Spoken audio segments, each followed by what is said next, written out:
Assalamualaikum semua. Hari ini saya nak kongsikan barang paling penting yang wajib ada untuk kita jaga diri dan aura. Ini garam atau salt bath dari Bidauria. Tengok ni, nampak cantik dan asli kan? Ni dia garam Himalaya yang dicampur khas dengan minyak bidara dan kemuning hitam. Ramuan dia bukan biasa-biasa. Semua benda dari alam yang memang sifat dia buang segala benda tak elok. Berat dia 500 gram, cukup untuk guna lama. Fungsi dia kat sini tertulis mineral salt for body dan mind. Maksudnya rendaman mineral untuk badan dan fikiran. Ada 3 kelebihan besar.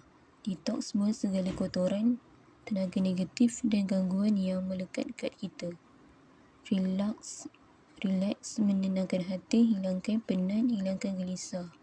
Restore, pulihkan semula aura kita, kembalikan seri muka dan kecantikan diri. Dia bukan sahaja cuci kulit luar, tapi dia masuk sampai ke dalam rasa berat badan, rasa penat tak hilang, rasa seram atau rasa orang tak suka kita.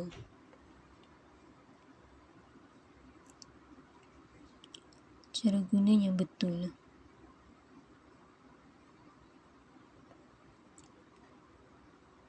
Macam tertera dekat sini. Mulakan dengan bismillah, selawat ke atas Nabi SAW dan niatkan dengan tujuan yang baik supaya apa kita buat diberkati Allah. Masukkan 2 hingga 3 sudu besar ke dalam air mandian suam. Bilas perlahan dan rasai ketenangannya. Tips penting, kat tepi ni ada tulis untuk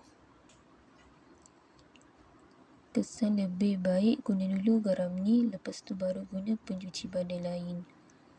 Ingat rahsia saya, cuci dulu baru isi. Nak orang cantik, nak seri muka, nak orang suka kita, kena bersihkan dasar ni dulu.